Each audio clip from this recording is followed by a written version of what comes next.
राजसाहेब त्यावेळेला सुद्धा संयुक्त महाराष्ट्राची लढाई ही महाराष्ट्रातल्या मराठी माणसाविरुद्धच होती. राज्यकर्ते मराठीच होते आणि आताही राज्यकर्ते मराठीच आहेत. म्हणजे पण मराठी त्यांचे विरुद्ध मालक- मराठी. पण त्यांचे मालक जे आहेत त्यांच्याकडे ते नोकरी करतायत. यातलं सांगू का, हे सगळे ससाणे आहेत. हं. मालकाच्या हातावरती बसून पक्षी मारून आणणं हे ससाण्याचं काम असतं.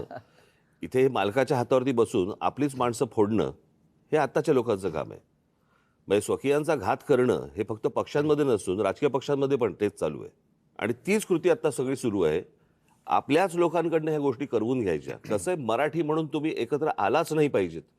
आणि याच्यासाठी म्हणून मग जाती जातींमध्ये भेद निर्माण करणं, जाती जाती एकमेकांच्या अंगावर ढकलणं, एकमेकांच्या उरावरती बसवणं आणि त्याच्यातनं भांडणं, वाद, मारामाऱ्या ह्या सगळ्या गोष्टी करवून त्यांना महाराष्ट्र हा एकत्र मराठी म्हणून असता कामा नये, याच्यासाठीचं हे सगळं अख्खं राजकारण त्यांचं सुरू आहे.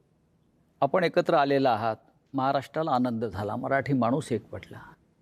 पण भारतीय जनता पक्षाचे सध्याचे मुख्यमंत्री देवेंद्र फडणवीस म्हणतात आपल्या युतीविषयी, ही करप्शन आणि कन्फ्युजनची युती आहे.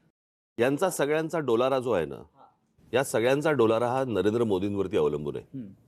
बरं का, ही बसवलेली माणसं आहेत सगळी. ह्यातला बसलेला माणूस कोणीच नाहीये. आणि बसवलेला जो माणूस असतो ना, तो फक्त धन्याचा ऐकतो, मालकाचा ऐकतो.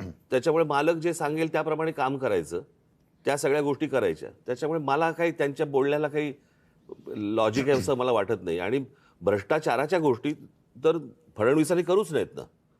ते बैलगाडी घेऊन गेले होते नाही का अजित पवारांच्या बाबतीत. कालच अजित पवार बोललेत ना. हो, अजित पवारांच्या बाबतीत बैलगाडी घेऊन गेले होते की हे पुरावे आम्ही घेऊन येतोय म्हणून.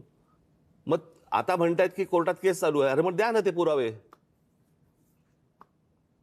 कसं आहे, आपलं ठेवायचं झाकून, दुसऱ्याचं बघायचं वाकून, या लेवलला आता ते आलेत.